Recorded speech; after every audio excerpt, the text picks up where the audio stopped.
मंदी के माहौल में अगर 1 लाख रुपए किसी को निवेश करने हो और एक पोर्टफोलियो आपसे कहा जाए संतोष जी कि आप हमारे लिए एक पोर्टफोलियो बनाइए अगले 1 साल के नज़रिए के साथ या 8 महीने के या 7 महीने के नज़रिए के साथ, तो किस तरीके का पोर्टफोलियो आप बनाना चाहेंगे अगर आपको अपने क्लाइंट्स के लिए या हमारे तमाम दर्शकों के लिए अगर ये पोर्टफोलियो डिज़ाइन करना हो तो? देखिए, ब्रॉडर मैं एक मैप देना चाहूँगा, क्योंकि इंडिया देखें तो इंडियन इकोनॉमी जो है वो कंजम्पशन ड्रिवन इकोनॉमी है। लेकिन हाल फिलहाल गवर्नमेंट का जो एंडेवर है कि PLI schemes make in India हो, यहाँ पर बने और यहाँ से बाहर चीज़ें जाएं, उसके लिए गवर्नमेंट का काफ़ी प्रोत्साहन हो रहा है। और ऐसी जो है सिनेरियो में जो कंपनियां पैसे डाल रही हैं फ्यूचर ग्रोथ एसेट के लिए, वहाँ पर आपको निवेश करना चाहिए। सबसे पहली चीज़, जैसा मैंने बताया कि इंडिया एक कंजम्पशन ड्रिवन इकोनॉमी है, तो कंजम्पशन के लिए आपको देना चाहिए। जैसे ऑटो सेक्टर की बात कर लें तो बहुत सारी चीज़ें, मतलब ऑटो सेक्टर में फ्रंट लाइन नहीं है, मुझे लगता है कि निचले स्तरों पे ऑटो इंसिलरीज में काफ़ी मौके हो सकते हैं। कुछ चीज़ें जो है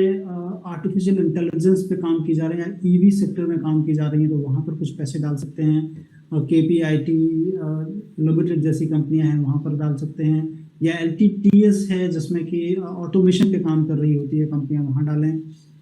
चूँकि इंडिया में बहुत बड़ा केपेक्स है, इसलिए जो है मुझे लगता है कि केपेक्स में जो हेल्प करती हुई कंपनियां हैं, जैसे सीमेंस है, ABB है, त्रिवेणी टर्बाइन है, प्राज इंडस्ट्रीज हैं, कि लोगों के कंपनियों के या सेक्टर्स के केपेक्स में हेल्प करती हैं, उन लोगों को काफ़ी फायदा होगा, तो वहाँ पर पैसे डाल सकते हैं। कुछ ज्वेलरी सेगमेंट में टाइटन जैसी कंपनियां हैं, जो कि फेस्टिवल सीजन है सामने, तो मुझे लग रहा है कि मौजूदा स्तर पे थोड़ा अवॉइड करें, 5 से 10% ही केवल लें। लेकिन अगर गिरता है यहाँ से, सब्सटैंशियल करेक्शन होता है, तो इस कंपनी में, क्योंकि इस कंपनी की जो विस्तार की योजनाएं हैं वो बहुत ही अच्छी हैं, और ज्वेलरी सेगमेंट में ट्रस्ट एक बहुत बड़ी चीज़ होती है। और हमने मेहुल चोकसी के जो हुआ, उसके बाद हमने देखा कि ट्रस्ट एक ही कंपनी के ऊपर ज़्यादा बिल्टअप हुआ है, वो टाटा की कंपनी टाइटन है। मुझे लगता है कि ये एक लंबी दूरी की जो है रेस होगा, और इसमें आपको निचले स्तरों पर अगर आपको मिलता है तो यहाँ पर लें। उसके बाद मैं देखता हूँ कि जहाँ पर कि PLI स्कीम के थ्रू जो कंपनियां लाइंड अप हैं, डिक्सन टेक्नोलॉजी जैसे कंपनियां हैं, उसको अगर निचले स्तरों पे आपको मिलता है तो वहाँ पर आपने निवेश करना चाहिए। उसके बाद अगर आप देखें तो बहुत सारी कंपनियां जो कि अपार्ट फ्रॉम PLI अपने जो एक्सपैंड कर रही हैं अपने सेक्टर में ही, या फिर कह लें कि अपना एक बहुत बड़ा विस्तारवादी योजनाएं हैं, जिसमें कि फिलिप्स कार्बन है। मुझे लगता है कि यहाँ पर एक अच्छा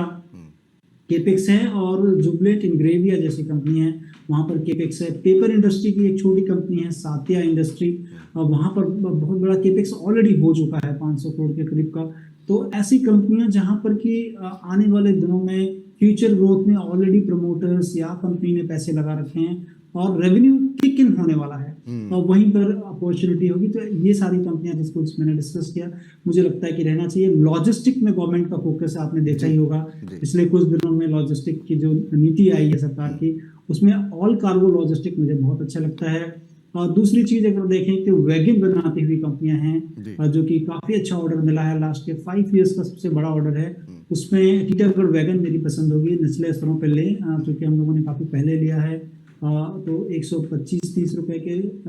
लेवल पे करेक्ट होता है, तो मुझे लगता है कि अपॉर्चुनिटी होगी, टीटागढ़ वैगन जैसी कंपनियों में भी पैसे लगाए।